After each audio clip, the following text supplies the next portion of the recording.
ایک محلے کی مسجد کی تعمیر و مرمت کا کام شروع ہوا تو مطلوبہ رقم اکٹھی ہونے میں دیر ہو گئی۔ کمیٹی انتظامیہ نے امام صاحب سے کہا کہ محلے کی اس نکر والا بندہ ہے تو بہت بڑا تاجر، مگر اپنے تکبر اور فسق میں انتہا کو پہنچا ہوا ہے۔ اگر آپ میں ہمت ہے تو اس سے بات کر لیں، ممکن ہے کہ کوئی صورت بن جائے۔ امام صاحب نے حامی بھر لی اور ایک دن شام کو جا کر اس کا دروازہ کھٹکھٹایا۔ چند لمحے بعد تاجر صاحب اندر سے نمودار ہوئے۔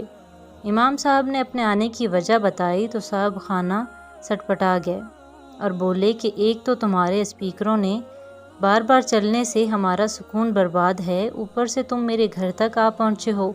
دوسرے محلے دار مر گئے ہیں جو مجھ سے چندہ لینے کی ضرورت آن پہنچی۔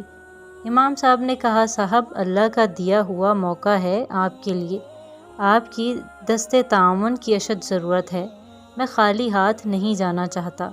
تاجر نے امام صاحب سے کہا کہ لاؤ اپنا ہاتھ، میں تمہیں چندہ دوں۔ امام صاحب نے جیسے ہی ہاتھ آگے بڑھایا، اس تاجر نے امام صاحب کے ہاتھ پر تھوک دیا۔ امام صاحب نے کمال کا صبر کیا، یہ ہاتھ اپنے کپڑوں سے صاف کر لیا اور دوسرا ہاتھ اس تاجر کی طرف بڑھاتے ہوئے کہا، یہ امداد تو میرے لیے ہو گئی، اب اس ہاتھ پر اللہ کے لیے امداد رکھ دیجئے۔ اس تاجر کو یہ بات نہ جانے کہاں جا کر لگی، اس کی آنکھوں میں آنسو آ گئے اور منہ سے استغفر اللہ نکلنا شروع ہو گیا۔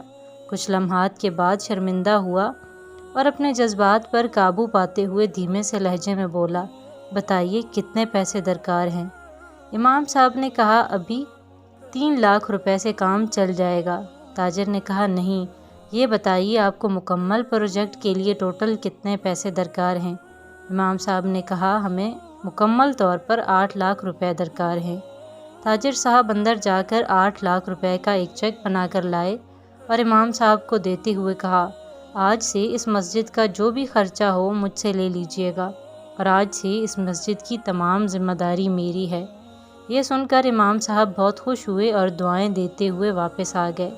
بات کرنے کا انداز، سلیقہ، تمیز اور ادب آ جائے تو بڑے سے بڑا متکبر اور فاسق شخص بھی ہدایت پا سکتا ہے۔